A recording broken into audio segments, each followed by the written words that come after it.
Mucha gente ve un tractor y piensa, bueno, un motor grande y 4 ruedas, ¿no? Pues es mucho más que eso.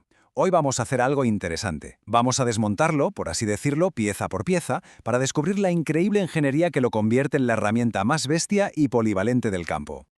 Vale, ¿cuál va a ser nuestro plan de ataque? Pues mira, primero vamos a entender para qué sirve realmente un tractor.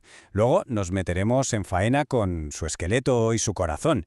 Seguiremos el viaje que hace la potencia desde que se genera hasta que llega al suelo.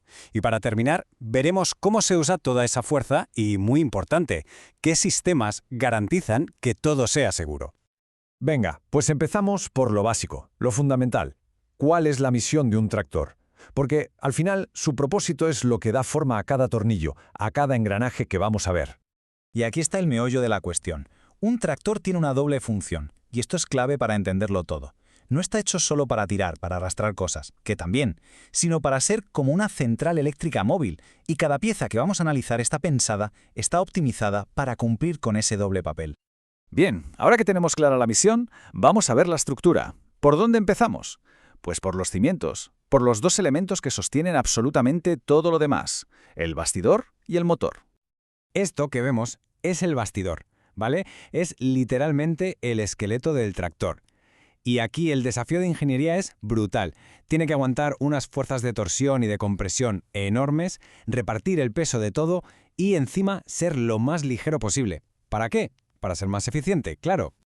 Y aquí tenemos el corazón de la bestia, el motor. Suele ser diésel y no es por casualidad, ¿eh? Es por su increíble par motor a bajas revoluciones, esa fuerza de empuje. Pero bueno, crear toda esa potencia es solo el principio. El verdadero reto, la verdadera magia, es cómo se gestiona, cómo se controla y sobre todo cómo se transmite al suelo para que sirva de algo.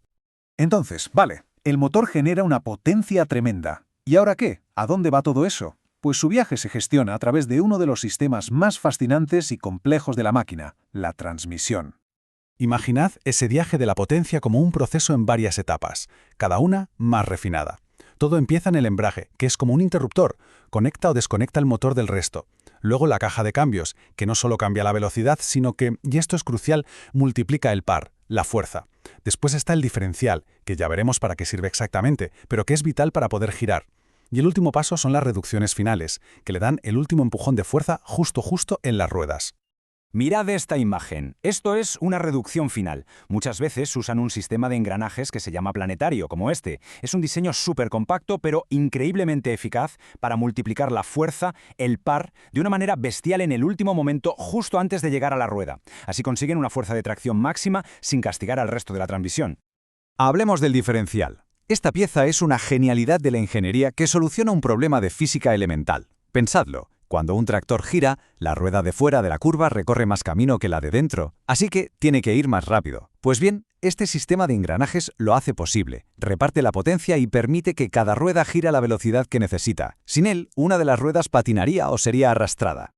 Pero ¿qué pasa si el terreno se pone complicado? Si hay barro, si una rueda se queda en el aire o patina. Pues aquí lo que es una ventaja se convierte en un problema. El diferencial, por su propia naturaleza, manda toda la fuerza a la rueda que menos resistencia ofrece, o sea, a la que está patinando y que no sirve para nada en ese momento.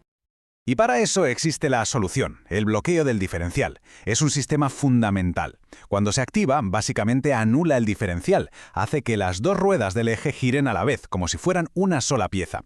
Así se asegura de que la potencia llegue a la rueda que sí tiene agarre, a la que está tocando suelo firme. Es lo que permite salir de los peores atascos. Perfecto. Ya hemos visto cómo se genera la potencia y cómo llega controlada a las ruedas.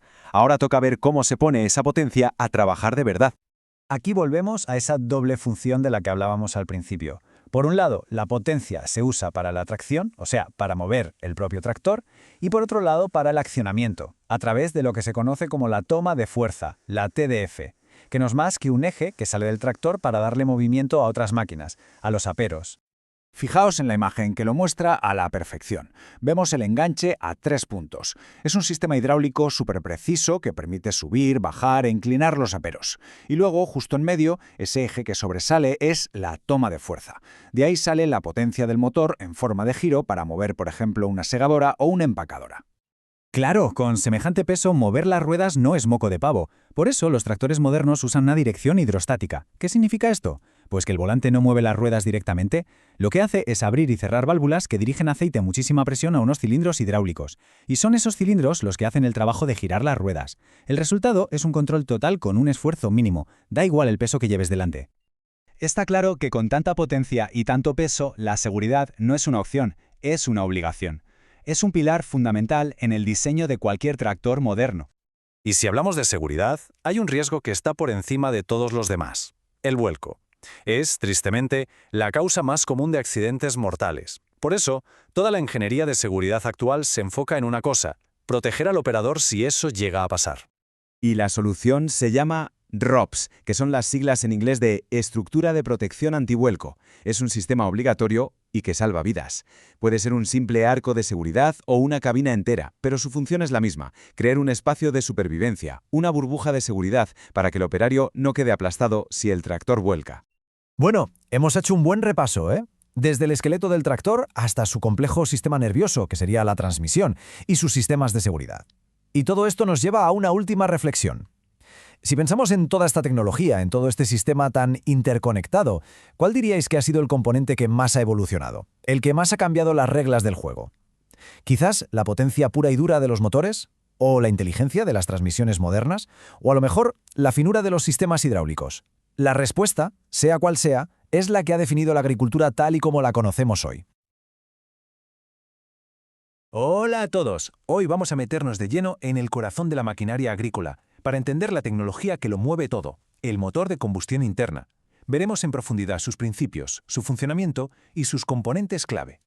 La pregunta del millón es: ¿cómo se las apaña el motor de un tractor para generar toda esa potencia? ¿Cómo pasa de tener combustible en un depósito a mover toneladas de maquinaria en el campo? Pues vamos a desgranar ese proceso. Para empezar a entenderlo, tenemos que situar al motor en su sitio. Es, sin lugar a dudas, el componente principal, el que genera toda la fuerza motriz del vehículo. De hecho, el material de origen lo define a la perfección, y cito textualmente: el motor es el corazón de cualquier vehículo, ya que proporciona la potencia para el accionamiento de todos sus elementos. O sea que, queda clarísimo, es la central de energía de la que depende todo lo demás.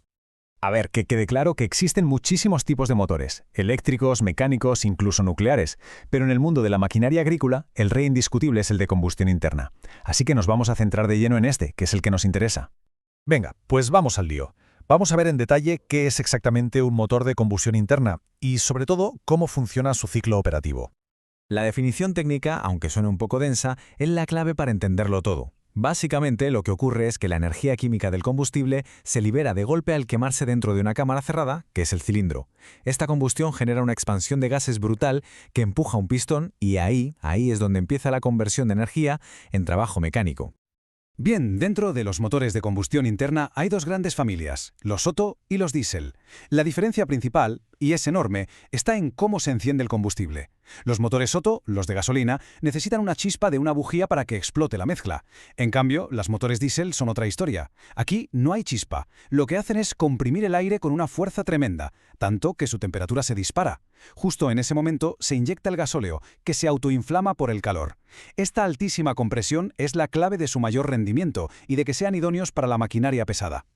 Y claro, esta característica es la que lo cambia todo en el sector agrícola. Por eso los motores diésel son los más utilizados. Su diseño les permite generar un par motor muy alto, es decir, una fuerza de giro enorme a bajas revoluciones, y eso es justo lo que se necesita para tareas de arrastre y tracción pesada. Vale, ya sabemos cómo se enciende el combustible. Ahora vamos a ver el proceso completo, el ciclo que se repite una y otra vez para generar potencia. Hablamos del famoso ciclo de 4 tiempos. Este ciclo se desarrolla en 4 fases o carreras del pistón. Vamos una por una. Primero, admisión. El pistón baja, creando un vacío que aspira aire hacia dentro del cilindro. Segundo, compresión. Con las válvulas cerradas, el pistón sube, aplastando ese aire y elevando muchísimo su presión y temperatura. Tercero, y el más importante, combustión. Casi arriba del todo, se inyecta el combustible que se inflama solo por el calor. La expansión de los gases empuja el pistón hacia abajo con una fuerza tremenda. Este es el único momento en el que se produce trabajo útil. Y por último, cuarto, escape. El pistón sube de nuevo, empujando los gases quemados fuera del cilindro. Y vuelta a empezar. Un detalle técnico muy importante es que por cada ciclo completo de estos 4 tiempos solo hay una carrera de trabajo, la de combustión. Y para que esto ocurra, el eje de salida del motor, el cigüeñal, tiene que dar 2 vueltas completas. Esa relación es precisamente la definición de un motor de 4 tiempos. Muy bien, ya tenemos claro el proceso. Ahora vamos a ver el hardware, es decir, los componentes mecánicos que hacen que todo esto sea posible. El principio mecánico fundamental de un motor es este: transformar el movimiento lineal y alternativo del pistón, ese sube y baja constante, en un movimiento rotativo en el cigüeñal. Ese giro es el que luego se transmite para realizar el trabajo. Y esta transformación se logra gracias al conjunto biela-manivela, que son 3 elementos clave. Primero, el pistón, que recibe toda la fuerza de la expansión de los gases. Después, la biela, que actúa como un brazo, transmitiendo esa fuerza lineal desde el pistón al cigüeñal. Y por último, el cigüeñal, que es un eje con codos que convierte el empuje de la biela en un par de giro continuo. Este es el eje de salida de la potencia del motor. En estas imágenes de un motor diésel podemos ver algunos de esos componentes externos. Se ven los colectores de admisión y escape, que gestionan el flujo de gases, y también un turbocompresor. Este componente es muy ingenioso, aprovecha la energía de los gases de escape para comprimir el aire que entra al motor. Así se mete más aire en los cilindros y por lo tanto se consigue más potencia. Para que todo el ciclo funcione con una sincronización perfecta, el propio motor acciona el sistema de distribución. A través de correas o cadenas, el giro del cigüeñal mueve el árbol de levas, que es el encargado de abrir y cerrar las válvulas en el momento justo. Además, este sistema da movimiento a otros componentes esenciales como las bombas de refrigeración y lubricación o el alternador. Y en esta vista frontal se ve perfectamente. La polea del cigüeñal, la número 1, utiliza una correa para accionar la polea del alternador, la 2, y la de la bomba de agua, la 3. Una para el sistema eléctrico y la otra crucial para la refrigeración. No hace falta decir que la tensión y el estado de esta correa son vitales para la salud del motor. Hemos analizado un ciclo termodinámico y mecánico de una precisión increíble, perfeccionado durante más de un siglo. Entendiendo sus fundamentos, la pregunta que queda en el aire es cuál será el siguiente salto evolutivo para mejorar la eficiencia y la sostenibilidad de la potencia en el sector agrícola. Desde los campos de cultivo hasta los bosques más densos, los tractores son máquinas absolutamente esenciales. En este análisis vamos a meternos de lleno en el mundo de los distintos tipos que existen, desglosándolos por su diseño y sobre todo por su función específica. Muy bien, esta es la hoja de ruta. Primero, vamos a entender cuál es el propósito fundamental de un tractor hoy en día. Después, nos meteremos a clasificarlos según su sistema de movimiento, ruedas, orugas. Luego, exploraremos los diseños pensados para tareas muy especiales. Y para terminar, conoceremos a los auténticos titanes del bosque, los tractores forestales. Antes de empezar a clasificar, es crucial que entendamos algo fundamental. Para saber por qué hay tantos tractores diferentes, primero hay que saber para qué fueron diseñados exactamente. Y es que el tractor moderno ya no es, ni de lejos, esa simple máquina que se limitaba a arrastrar un apero. Se ha convertido en una plataforma de trabajo increíblemente versátil, capaz de enfrentarse a una cantidad enorme de tareas muy exigentes en el campo. La clave está aquí. Su función va mucho más allá de tirar. Un tractor es, en esencia, una central de energía móvil. Está diseñado para arrastrar, sí, pero también para accionar maquinaria, tanto la que se mueve con él como la que está fija, y para realizar tareas complejas de carga y elevación. Bueno, pues vamos con la primera gran clasificación, que se basa en algo tan fundamental como es la forma en que el tractor se conecta con el suelo. Vamos a analizar su sistema de rodadura. Básicamente todo se puede reducir a 3 grandes grupos: los tractores de ruedas, los de orugas y los motocultores. Y como veremos, cada uno responde a necesidades completamente distintas. Los de ruedas son, sin duda, los que más vemos. Y un detalle para saber si son de tracción simple o doble es fijarse en las ruedas delanteras. En los de doble tracción, las ruedas de delante también tienen que empujar, así que sus neumáticos tienen unos tacos muy marcados para conseguir el máximo agarre posible. Y en el otro extremo tenemos los tractores de orugas, a veces llamados crawlers. Son la solución cuando el terreno se complica de verdad. Piensa en suelos muy sueltos, con mucho barro, o en pendientes donde un tractor de ruedas simplemente patinaría sin remedio. Aquí está el dilema. Las orugas ofrecen una tracción brutalmente superior. Y ojo, algo muy importante, compactan mucho menos el suelo porque reparten el peso. Esto es vital para la salud del cultivo. Pero claro, esta ventaja tiene un coste. Son mucho más caros de comprar y de mantener por la complejidad de sus cadenas, y su uso en asfalto está muy limitado. Y finalmente, los motocultores. Son la herramienta perfecta para trabajos a pequeña escala, muy ágiles y con bastante fuerza. Pero tienen un gran problema: la falta de estandarización en la toma de fuerza. Esto, en la práctica, es un verdadero quebradero de cabeza, porque un apero de una marca no suele servir para un motocultor de otra, lo que te obliga casi a casarte con un único fabricante. Vale, ya hemos visto cómo se mueven. Ahora vamos a dar un paso más y a meternos en el fascinante mundo de la especialización. Aquí es donde los tractores se modifican hasta el extremo para poder hacer trabajos muy concretos.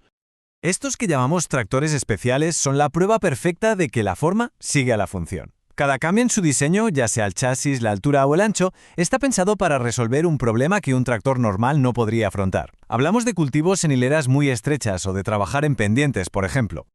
Lo que define a estas máquinas es, sobre todo, su agilidad. Fíjate, están pensados para ser compactos, para tener un radio de giro mínimo, para poder moverse con una precisión milimétrica en los pasillos de un viñedo o en una granja, donde cada centímetro cuenta. Dentro de esta categoría nos vamos a centrar en 3 tipos, que son un ejemplo clarísimo de esta adaptación: los estrechos, los articulados y los elevados o de gran despeje. Los fruteros o viñeros son una maravilla de la ingeniería compacta. Su chasis se hace a propósito estrecho y bajo, muchas veces con menos de 120 centímetros de ancho. ¿Para qué? Para poder pasar entre las hileras de viñas o frutales sin dañar ni una rama. Además, ese centro de gravedad tan bajo les da una estabilidad increíble en terrenos inclinados, algo muy típico en viñedos. ¿Y qué hace especial a un tractor articulado? Pues su pivote central. El vehículo, literalmente, se dobla por la mitad para girar, en lugar de girar las ruedas. Esto les da un radio de giro pequeñísimo, lo que es fundamental para dar la vuelta al final de una hilera sin tener que hacer 1000 maniobras. Son la solución ideal para invernaderos, por ejemplo.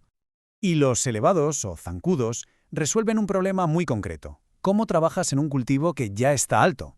Pues con un chasis elevado que aumenta la distancia al suelo, lo que técnicamente se llama despeje. Así pueden pasar literalmente por encima de cultivos como el maíz o el algodón para hacer tratamientos tardíos sin aplastar ni una sola planta. Y para terminar, nos vamos al entorno de trabajo probablemente más duro y exigente que existe, el bosque. Aquí la prioridad número 1, por encima de todo, es la robustez y la seguridad. Estos tractores llevan el chasis reforzado, protecciones de acero por debajo para no dañarse con rocas o tocones y, por supuesto, cabinas con estructuras de protección antivuelco y anticaída de objetos, las famosas estructuras ROPS y FOPS. El protagonista absoluto de este entorno es el skidder o tractor de arrastre forestal. Es una máquina súper especializada, casi siempre articulada para moverse entre los árboles. Suele llevar una pala delante para limpiar el camino y detrás un cabrestante o una pinza hidráulica potentísima para arrastrar los troncos hasta la zona de carga. Al final nos damos cuenta de que la potencia del motor es solo una cifra. Lo que de verdad define si un tractor es el adecuado para un trabajo es su grado de especialización. La elección correcta no es la del más potente, sino la de la combinación perfecta entre su sistema de rodadura, la forma de su bastidor y un diseño pensado hasta el último detalle para una tarea concreta. Y con esto cerramos nuestro análisis de este universo tan diverso de los tractores, máquinas que nos demuestran que, en el campo, la especialización es la verdadera clave del éxito. Muchas gracias por habernos acompañado. Seguro que hemos visto tractores 1000 veces, pero ¿alguna vez nos hemos parado a pensar en la increíble tecnología que llevan dentro? Hoy vamos a hacer justo eso. Nos vamos a meter de lleno en la anatomía técnica de un tractor moderno. Va a ser un viaje fascinante, desde el motor que genera una fuerza descomunal hasta los sistemas que aplican esa potencia con una precisión, bueno, casi de cirujano. Vale, ¿por dónde empezamos? Pues este va a ser nuestro recorrido. Primero, el corazón de la bestia. Luego, cómo esa potencia llega a donde tiene que llegar. Veremos el sistema hidráulico, que es pura fuerza controlada. Hablaremos también de quién va dentro, de la cabina y la seguridad. Y para terminar, la parte más futurista, la agricultura de precisión. Venga, vamos al lío. Empezamos por el principio, claro, el corazón de la máquina, el motor. Aquí es donde nace toda la fuerza del tractor. Y ojo, porque aunque sea un motor, no tiene nada que ver con el de un coche. Su misión es completamente diferente, y ahora vamos a ver por qué. A ver, pensemos en esto. Un tractor no necesita ir a 200 por hora, lo que necesita es arrastrar. Arrastrar cosas muy pesadas a través de tierra que a veces parece hormigón. Y para eso no hace falta velocidad, hace falta una fuerza de giro inmensa y además a muy pocas revoluciones. Este es el gran desafío y es lo que define por completo cómo se diseña su motor. Y aquí llegamos a la palabra clave, par, o torque, si nos ponemos anglosajones. ¿Qué es exactamente? Pues es la capacidad de torsión, la fuerza bruta de giro del motor. No es la velocidad, es la fuerza pura. Es lo que permite a un tractor tirar de un arado de varias toneladas sin inmutarse. Es de verdad la medida real de lo que un tractor puede hacer. Fijaos en esta imagen. Aquí se ve la maquinaria en acción. Por un lado tenemos el turbocompresor. Su trabajo, meter aire a presión en los cilindros. Más aire significa que se puede quemar más combustible y, por tanto, generar más potencia. Y por otro, la bomba de inyección, que es como el cerebro que decide cuánto combustible entra y cuándo. La combinación de estos dos elementos es crucial para conseguir ese par motor tan bestia del que hablábamos y hacerlo de forma eficiente. Vale, aquí tenemos un montón de siglas, pero vamos a traducirlas. Son tecnologías que han cambiado el juego por completo. El Common Rail es un sistema de inyección súper preciso. Imaginaos un conducto que mantiene el combustible a una presión altísima y lo pulveriza en el momento exacto. ¿Resultado? Mejor combustión, menos consumo. Luego está el turbo de geometría variable. Este es un turbo inteligente. Cambia su forma interna para dar el máximo empuje tanto si el motor va lento como si va rápido. Y finalmente, todo el tema de emisiones, que es importantísimo. El EGR reutiliza parte del humo para contaminar menos. El DPF es un filtro que atrapa las partículas, el hollín. Y el SCR es un sistema que con un aditivo transforma los gases malos en nitrógeno y agua, que son inofensivos. Tecnología punta para ser potentes, eficientes y limpios. Muy bien, ya tenemos un motor que es una bestia generando fuerza. Pero, ¿de qué sirve esa fuerza si no la podemos usar? Ahora toca hablar de cómo llevamos esa potencia del motor a las ruedas y a las herramientas. Entramos en el mundo de la transmisión. La transmisión de un tractor es un mundo aparte. No es como la de un coche con sus 5 o 6 marchas. Pensemos en las tareas que hace. Desde arrastrar un arado a medio kilómetro por hora, donde necesita toda la fuerza del mundo, hasta ir por carretera a 50. Para cubrir ese rango tan amplio, necesita una cantidad de marchas y combinaciones que es simplemente enorme. Y esta sección de la transmisión trasera lo deja muy claro. Vemos la complejidad de los engranajes. Ahí dentro está el diferencial, que es el mecanismo inteligente que permite que una rueda gire más rápido que la otra en una curva. Fundamental. Y luego las reducciones finales. Esto es como un último empujón de fuerza. Justo antes de llegar a la rueda, un último juego de engranajes multiplica el par motor para darle esta capacidad de tracción definitiva. Y ahora, un componente que es exclusivo de los tractores y máquinas así, la toma de fuerza, o TDF. ¿Qué es esto? Pues es literalmente un eje que sale de la parte de atrás y que gira con la fuerza directa del motor. Es la forma que tiene el tractor de dar vida a los aperos. No solo los arrastra, sino que les da energía para que trabajen, para que una segadora corte, una empacadora empaque, lo que sea. Lo genial de la toma de fuerza es que está estandarizada. Es como un enchufe universal para el campo. Da igual la marca del tractor o del apero. Los dos tipos más comunes, el de 540 revoluciones y el de 1000, con sus estrías características, aseguran que todo encaje con todo.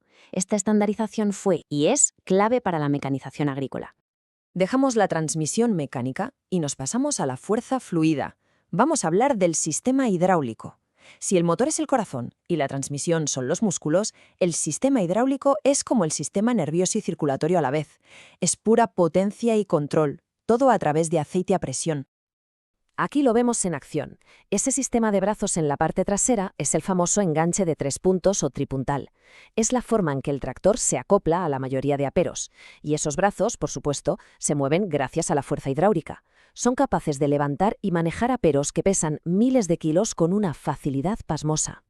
Pero no se trata solo de subir y bajar. El control es mucho más sofisticado. Hay varias estrategias. El control de posición es simple. Le dices, quédate a esta altura, y ahí se queda. Perfecto para ciertas tareas. Luego está el control de esfuerzo, que es mucho más inteligente. El sistema nota la resistencia del terreno. Si de repente el arado se engancha en una zona muy dura, el sistema lo levanta un poquito para mantener una fuerza de tiro constante y no romper nada. El control mixto combina los dos. Y la posición flotante, pues deja que el apero vaya a su aire, siguiendo el perfil del suelo. Es un control total. Y es que el circuito hidráulico es la navaja suiza del tractor. Pensemos en todo lo que hace. Mueve el elevador, claro, pero también hace que la dirección sea suave, ayudan los frenos, puede accionar partes de la caja de cambios. Y además tiene esas tomas rápidas en la parte de atrás que son como enchufes de potencia, para que los aperos también puedan usar esa fuerza hidráulica para moverse. Todo sale de una o varias bombas que ponen el aceite a una presión tremenda. Es el sistema que lo mueve casi todo. Hemos hablado de motores, de engranajes, de aceite, pero al final, dentro del tractor hay una persona, y pasar 8 o 10 o 12 horas ahí metido es duro. Así que ahora vamos a hablar de cómo la tecnología se pone al servicio de quien maneja la máquina. Hablemos de control, de ergonomía y de seguridad. Y esta idea es clave. Un tractor vibra, mucho. Y esas vibraciones a la larga son muy perjudiciales para la salud. Por eso, el asiento no es un simple asiento, es una pieza de ingeniería. Tienen sistemas de suspensión, a menudo neumáticos, diseñados para absorber justo las vibraciones más dañinas. No es una cuestión de comodidad, que también, es una cuestión de salud y de seguridad. Un operario fatigado es un operario que puede cometer errores. Y hablando de seguridad, tenemos que hablar de esto. Las estructuras antivuelco, conocidas como ROPs, son obligatorias y por una razón muy seria. El accidente más peligroso y, lamentablemente, más común con un tractor es el vuelco. Esta estructura, ya sea el arco que vemos en algunos tractores o la cabina reforzada, está diseñada para una sola cosa: crear un espacio de supervivencia y evitar que la persona quede aplastada. Es, sin ninguna duda, el elemento de seguridad más importante. Y llegamos a la última etapa de nuestro viaje. Si hasta ahora hemos hablado de la fuerza y el control, ahora vamos a hablar de la inteligencia. Vamos a entrar en la era de la precisión, donde los tractores ya no solo se guían por las manos de una persona, sino también por satélites y datos. La base de todo esto es el GNS, que no es más que el nombre técnico para los sistemas de navegación por satélite, como el GPS que todos conocemos, pero mucho más avanzados.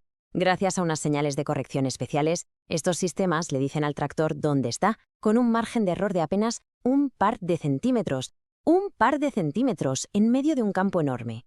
¿Y para qué sirve saber dónde estás con tanta precisión? Pues para cosas increíbles. Para empezar, el autoguiado. El tractor conduce solo, en líneas perfectamente rectas, sin que se solapen las pasadas ni un centímetro. Esto ahorra tiempo, combustible y producto.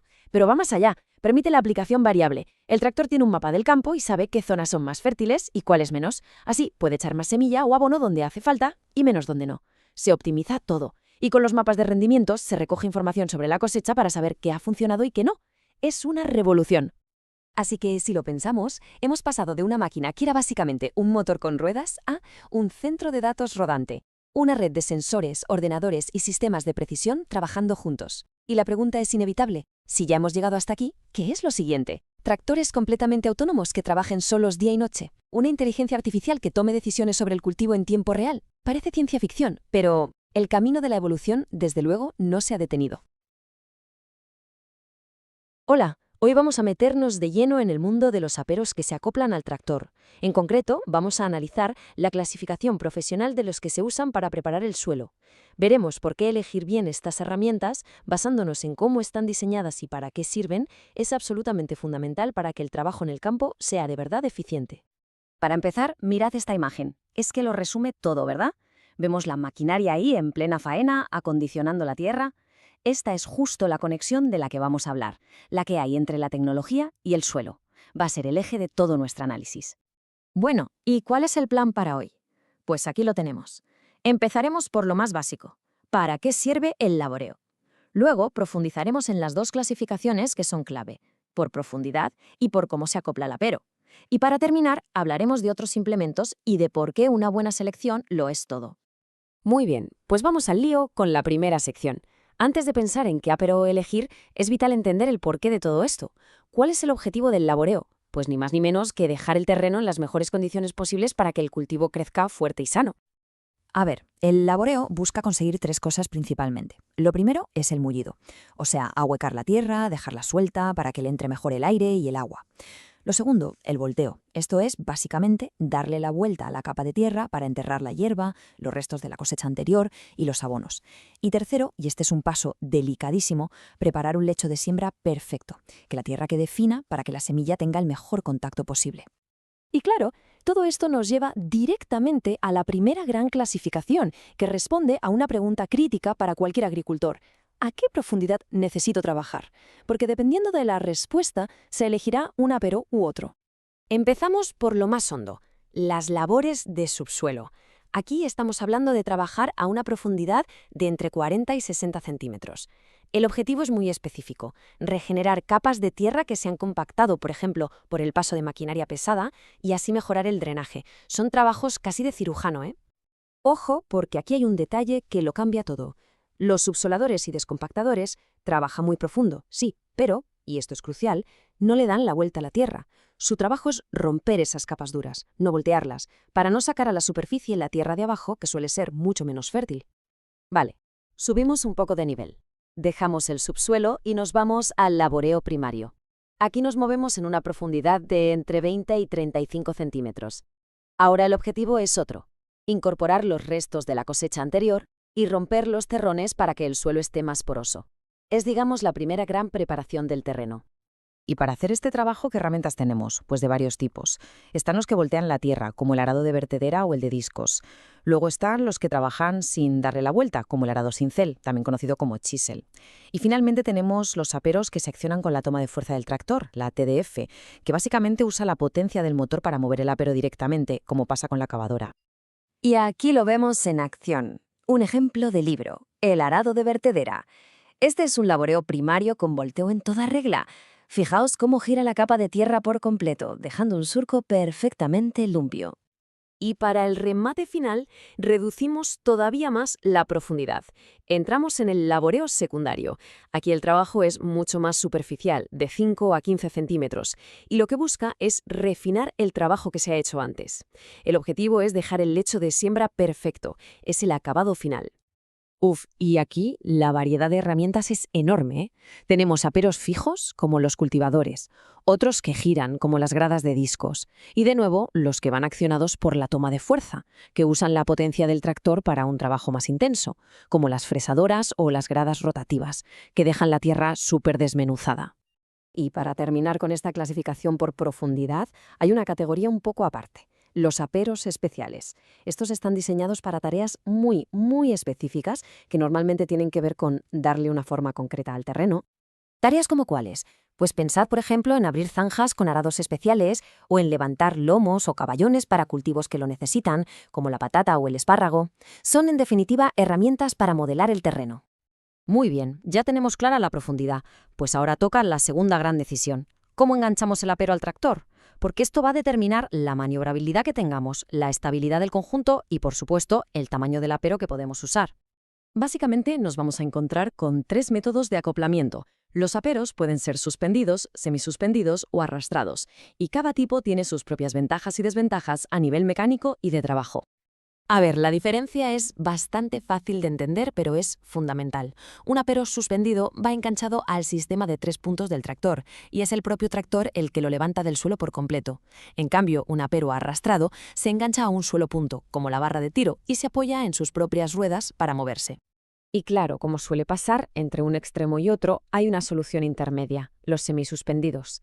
Estos combinan el enganche a los 3 puntos con una rueda de apoyo en la parte trasera. La gran ventaja: que permiten usar aperos mucho más grandes y pesados sin que la estabilidad del tractor se vea comprometida. Pero claro, un tractor es mucho más que una máquina para labrar la tierra. Su versatilidad se dispara gracias a otros implementos que no tienen nada que ver con la preparación del suelo. Un ejemplo perfecto son las palas cargadoras. Le pones una pala de estas al tractor y de repente se convierte en una máquina para mover todo tipo de materiales. Puedes cargar palés, mover tierra, estiércol, lo que sea. Esto multiplica por 1000 la utilidad del tractor en una explotación. Y con todo esto llegamos a la parte final. La pregunta es obvia: ¿por qué es tan importante entender todas estas clasificaciones? Pues porque elegir el apero correcto tiene un impacto directo en la eficiencia del trabajo y, cómo no, en la rentabilidad de la explotación. Hay una frase que, para mí, lo clava, lo resume todo a la perfección. Una adecuada selección y regulación de los aperos permitirá alcanzar mejores resultados con un menor consumo de combustible. Es que no se trata solo de hacer el trabajo, sino de hacerlo bien y gastando lo mínimo posible. En resumen, y para que nos quede claro, la decisión sobre qué apero usar, que se basa en analizar la profundidad que necesitamos y el tipo de enganche que mejor nos va, no es ninguna tontería. Es una de las claves para tener una agricultura que sea de verdad moderna, eficiente y sostenible. Y para terminar, me gustaría dejar una idea en el aire. Hemos visto la clasificación clásica, pero la tecnología, ya se sabe, no para. Hoy en día tenemos sensores, actuadores, sistemas que controlan la profundidad de forma variable. Así que la pregunta es: ¿cómo están todos estos avances en los aperos redefiniendo la agricultura que conocemos? Es algo en lo que pensar. La agricultura de hoy, es un mundo de precisión y eficiencia, ¿verdad? Y las herramientas que se usan son máquinas de altísimo rendimiento. Estamos hablando de piezas de ingeniería que hacen tareas súper específicas con una exactitud que, la verdad, impresiona. Así que vamos a meternos de lleno a desglosar ese equipamiento clave, el que nos da de comer a todos, viendo todo el ciclo, desde que se prepara el suelo hasta que se recoge la cosecha. Para que todo tenga sentido, lo mejor es seguir el orden lógico, el del propio cultivo. Empezaremos por el principio, la fertilización, o sea, cómo se prepara el suelo. Después, claro, viene el momento de la siembra y la plantación. Una vez que crece hay que proteger el cultivo, así que veremos esa maquinaria. Y para terminar, el gran momento, la cosecha, donde diferenciaremos entre la recolección de forraje y la de granos y otros cultivos. A ver, no hay secreto. Para tener una buena cosecha, la base de todo es un suelo que esté bien nutrido. Así que la primera maquinaria que vamos a analizar se centra justo en eso, en dejar el terreno preparado para que sea lo más fértil y productivo posible.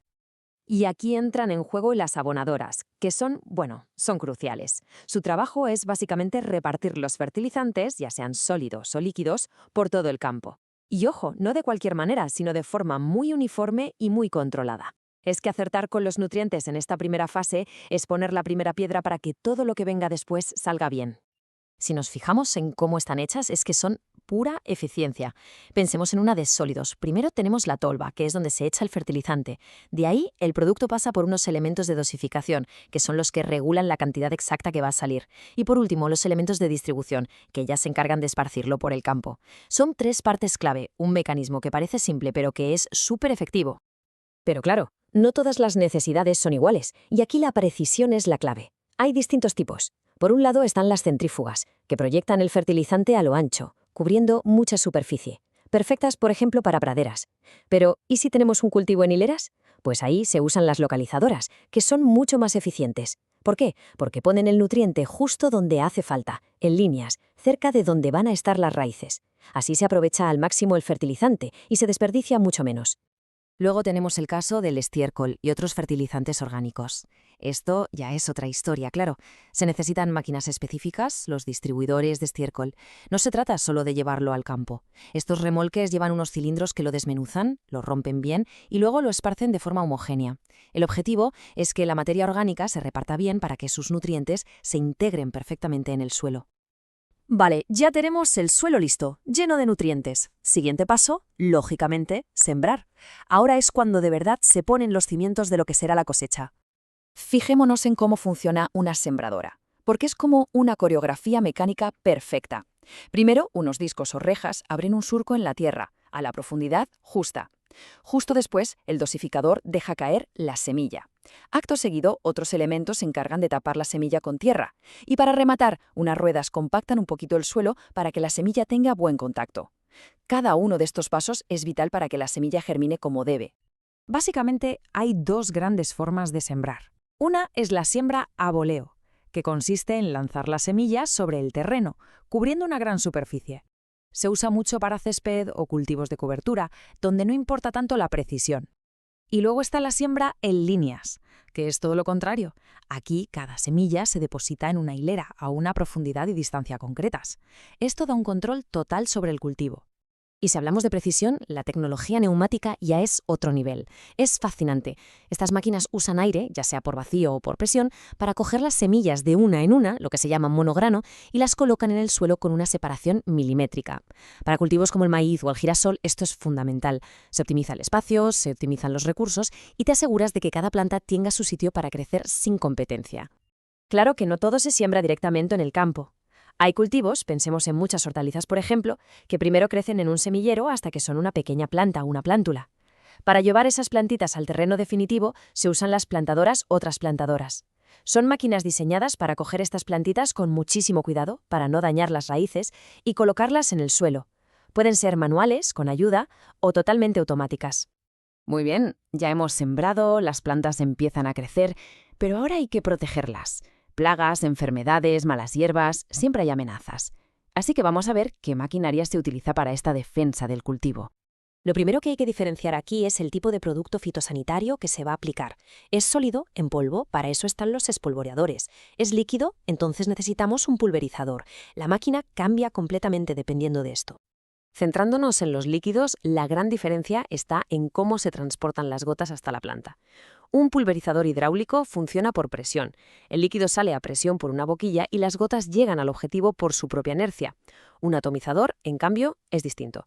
Lleva un ventilador muy potente que genera una corriente de aire. Y es ese aire el que arrastra las gotas. La ventaja, el aire remueve las hojas y mete el producto por todas partes, consiguiendo una cobertura total.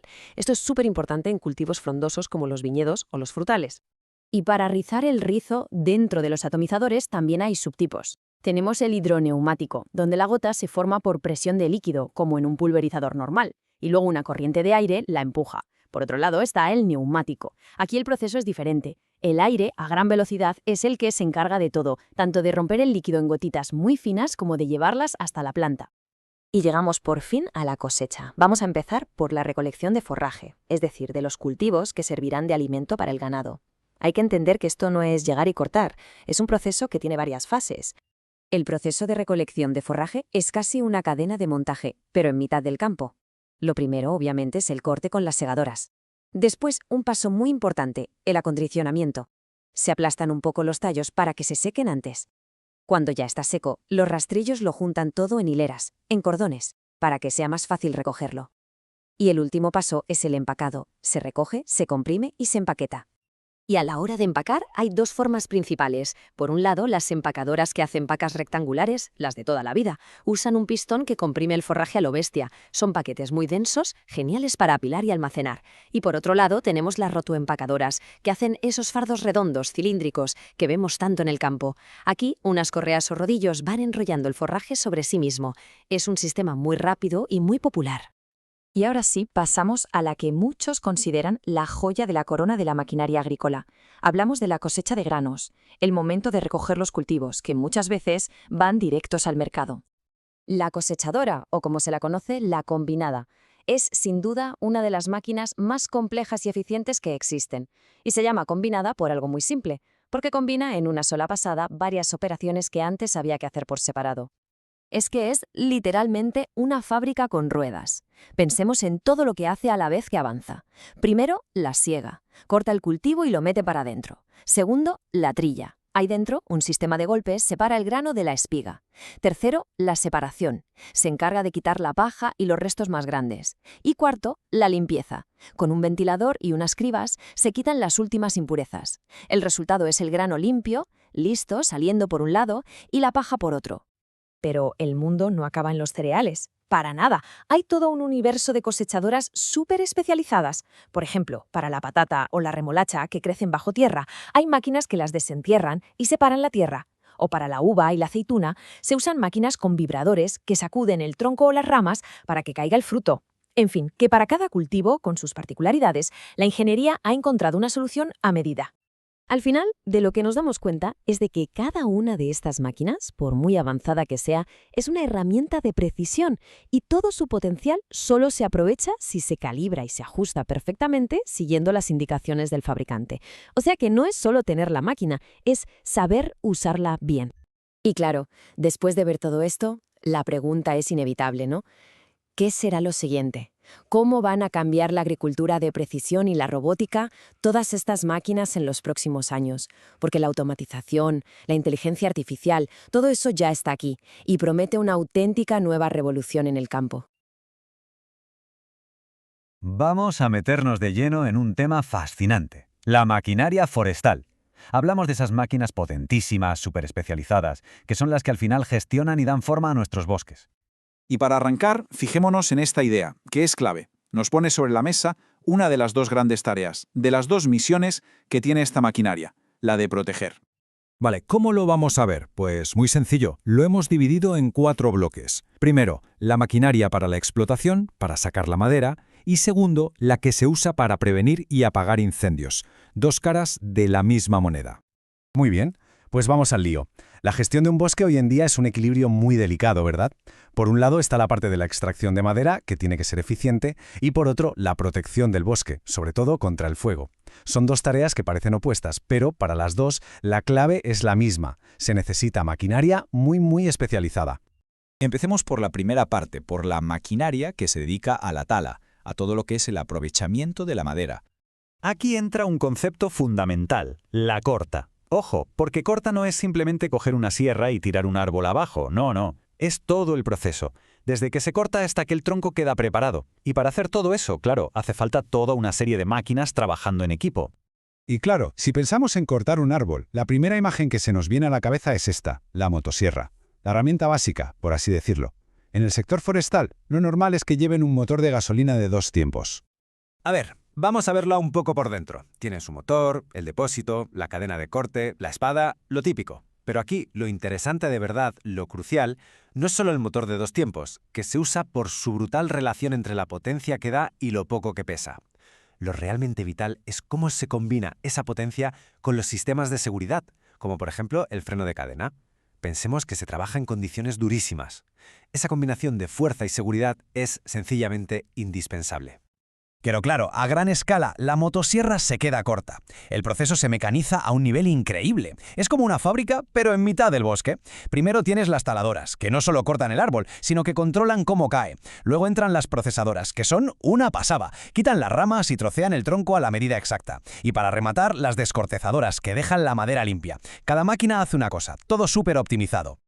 Vale, ya tenemos los troncos cortados, procesados, listos. ¿Y ahora qué? Pues ahora hay que sacarlos de ahí. Y a esa operación, a esa fase, se le llama la saca. Y la saca es básicamente pura logística de combate. Hay que mover toneladas de madera por terrenos donde, vamos, no hay carreteras ni nada que se le parezca. Todo es barro, pendientes, rocas. Por eso se necesitan unos vehículos todoterreno que son auténticas bestias, diseñados solo para esto. Fijémonos en las características. Aquí lo importante no es la velocidad, es la fuerza bruta y la estabilidad. Necesitan un agarre al suelo tremendo. Y por supuesto, van blindados, tanto la máquina como la cabina. Pero la clave está en el equipamiento.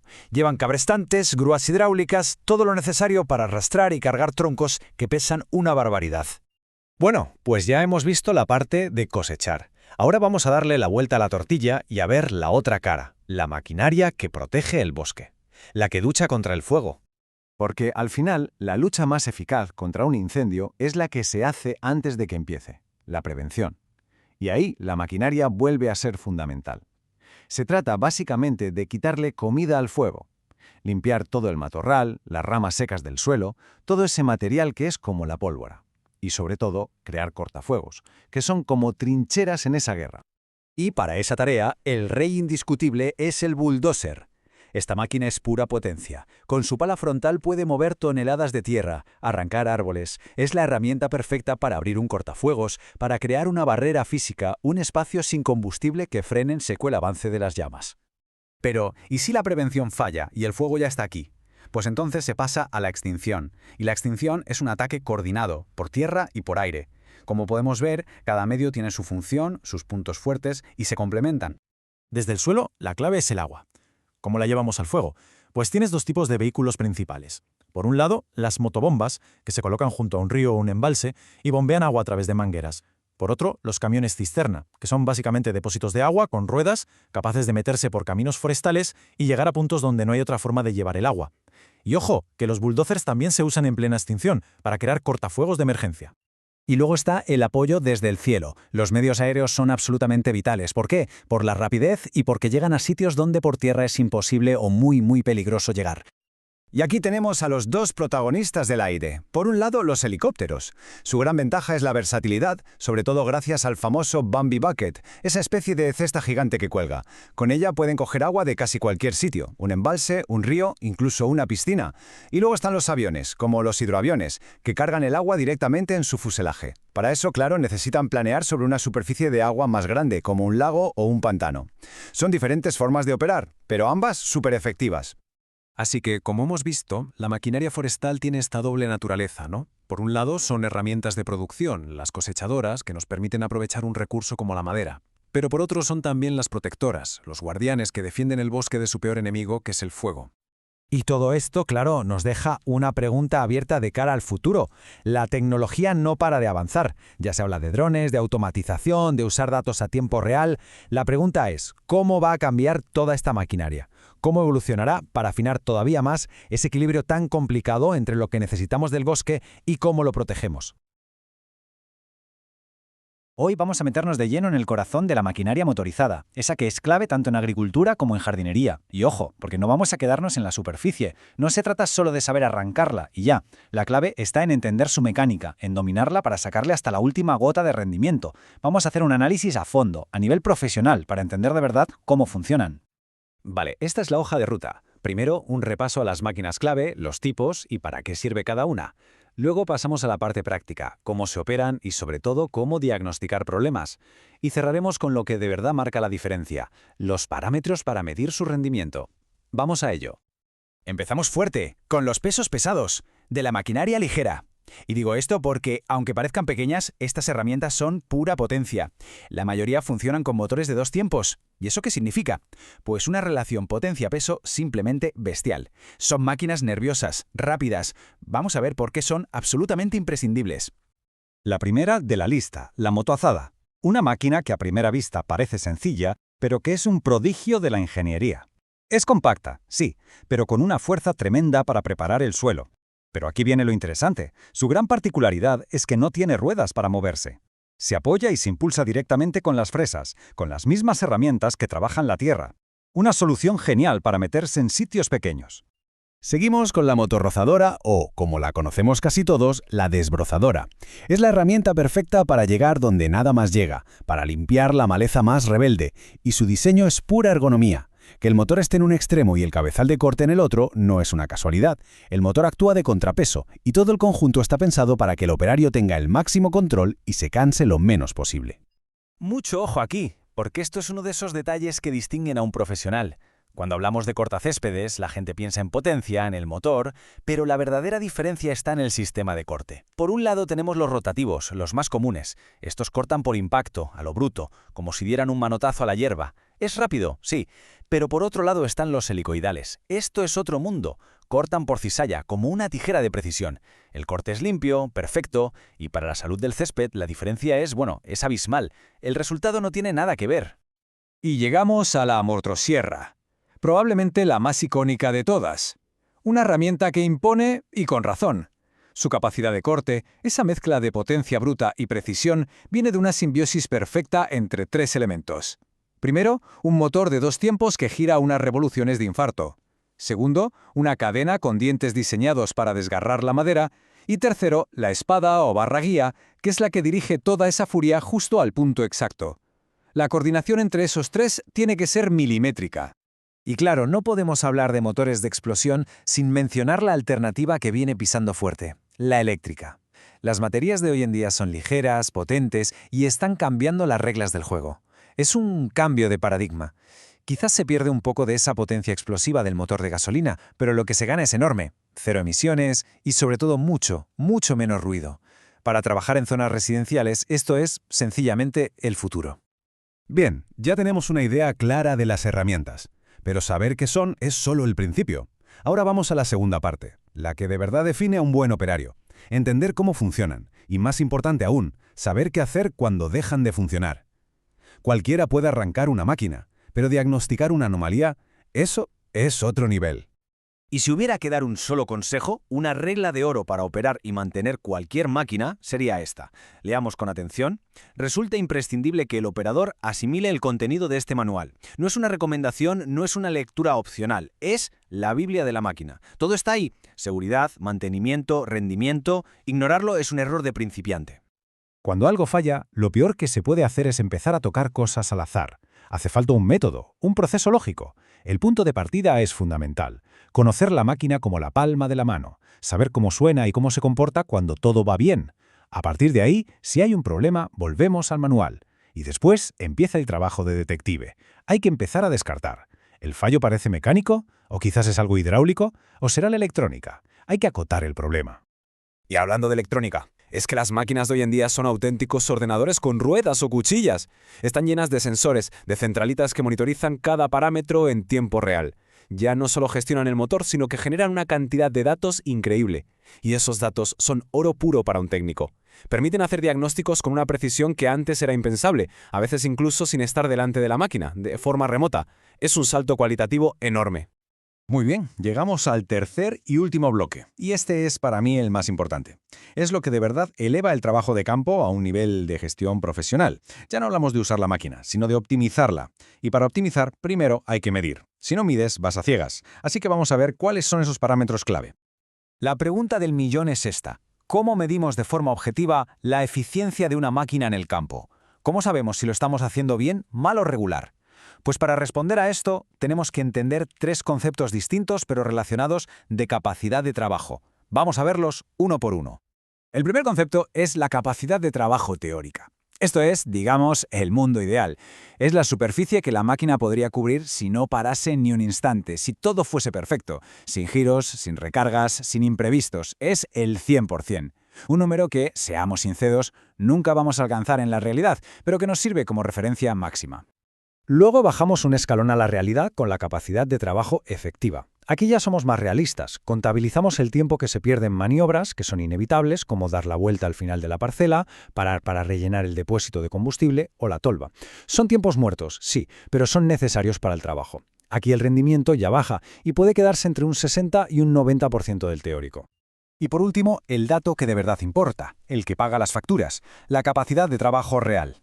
Esto es lo que se ha hecho al final del día o de la semana, y aquí se cuenta todo, absolutamente todo, el tiempo perdido, el transporte de la máquina, las averías inesperadas, los ajustes, los descansos del operario, todo. Y aquí el desplome es brutal, a veces nos quedamos en la mitad de la capacidad teórica. Este gráfico lo deja clarísimo. Pasamos de un 100% teórico a un 80% efectivo, y de ahí caemos en picado a un 50% real. La diferencia es enorme. Y es justo ahí, en esa brecha entre lo teórico y lo real, donde está el margen de mejora.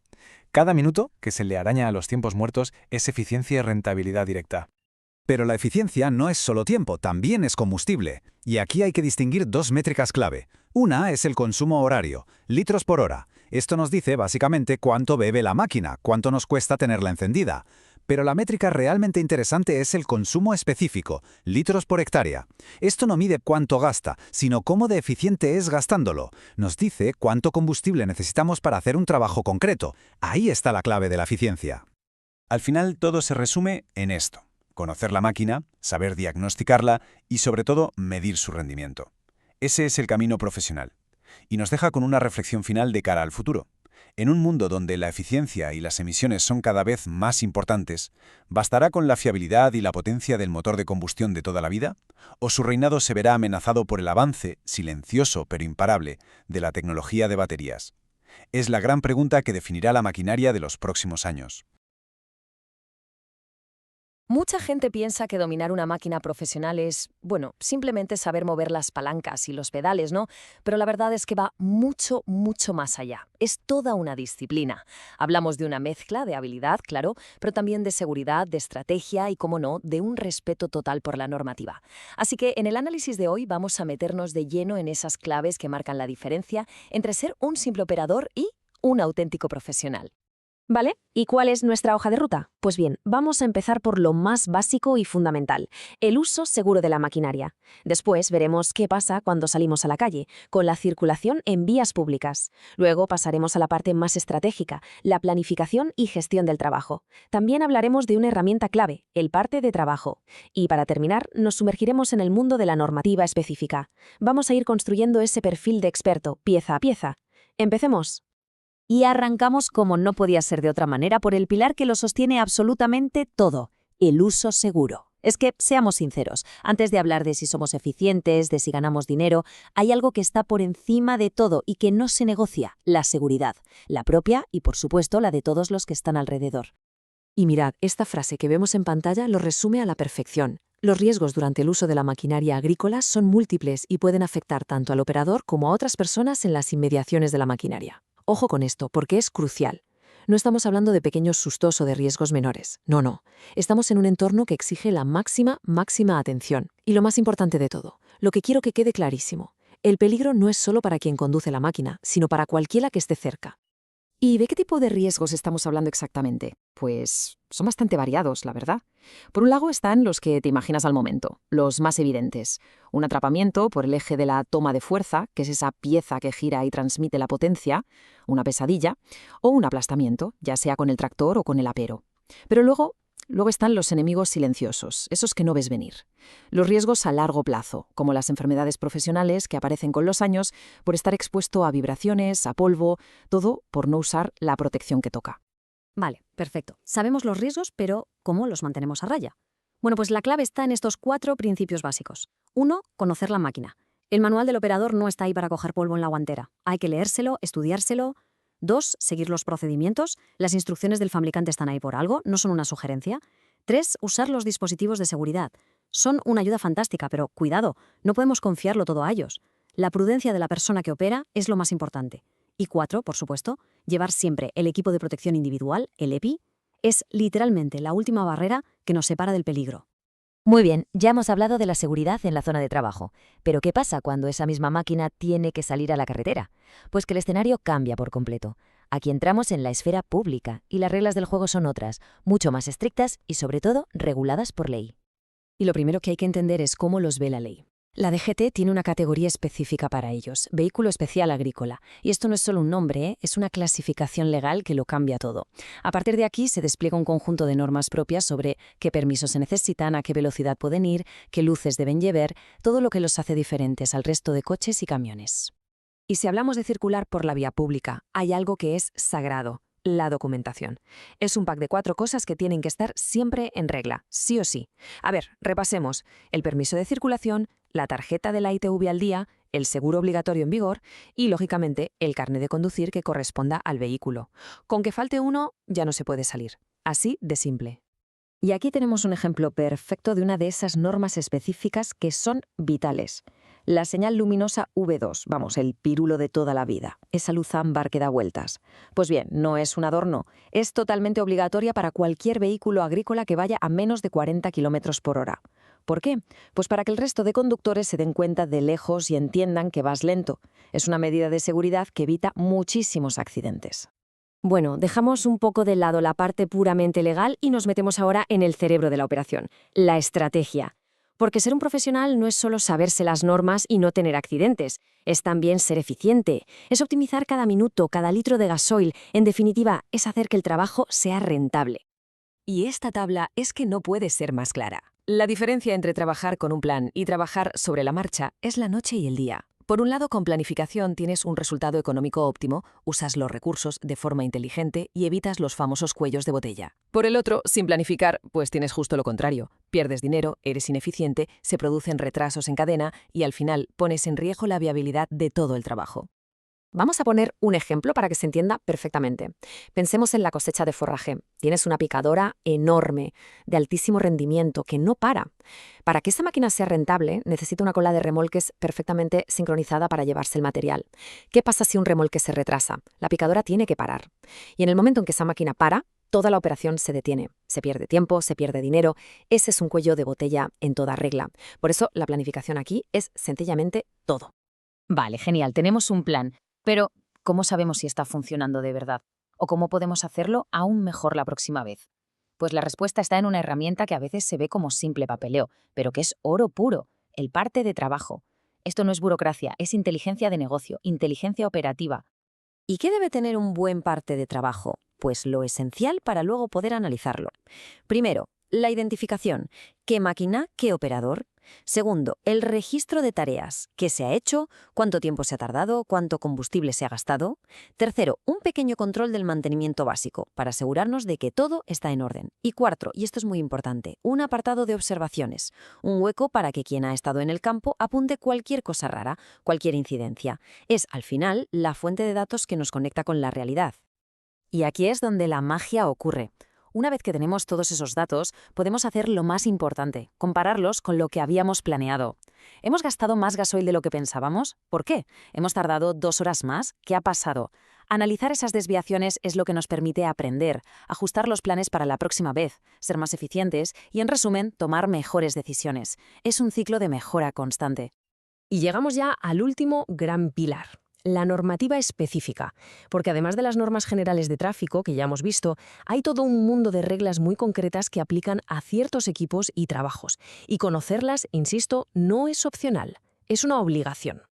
El panorama legal es bastante amplio, pero para aclararnos podemos dividirlo en tres grandes bloques. Por un lado, lo que ya hemos comentado, las normas de la DGT para circular. Por otro, normativas técnicas muy específicas, como por ejemplo el famoso Real Decreto que obliga a pasar inspecciones periódicas a los pulverizadores y atomizadores para asegurar que funcionan bien y no contaminan. Y por último, pero no menos importante, las propias indicaciones del fabricante. Se podría decir que son como la ley particular de cada máquina. Y esta tabla me parece fundamental para entender de quién es cada papel en este juego. La responsabilidad del fabricante es entregarte una máquina que sea segura y que cumpla la ley, y además darte un manual con todas las instrucciones. Hasta ahí llega su parte. A partir de ese momento, la pelota está en el tejado del usuario. Es su responsabilidad total leer ese manual, hacerle el mantenimiento que toca y, por supuesto, usar la máquina como se debe, respetando todos los límites y las normas de seguridad. Así que, como hemos visto, al final todo está conectado. Ser un profesional completo va mucho más allá de tener buena mano con los mandos. Es ser esa persona que fusiona esa habilidad técnica con un conocimiento profundo de la seguridad, con un cumplimiento total de la ley y con una cabeza bien amueblada para planificar el trabajo. Y me gustaría terminar con una pregunta, una reflexión final. En el sector actual, tan competitivo y tan técnico, llegamos a un punto en el que saber de gestión, de normativa y de planificación es tan importante como saber manejar la máquina en sí. Quizás la respuesta es que el verdadero dominio, el profesional del siglo XXI, es precisamente la suma de todo ello. Ahí lo dejo. Muchas gracias por habernos acompañado.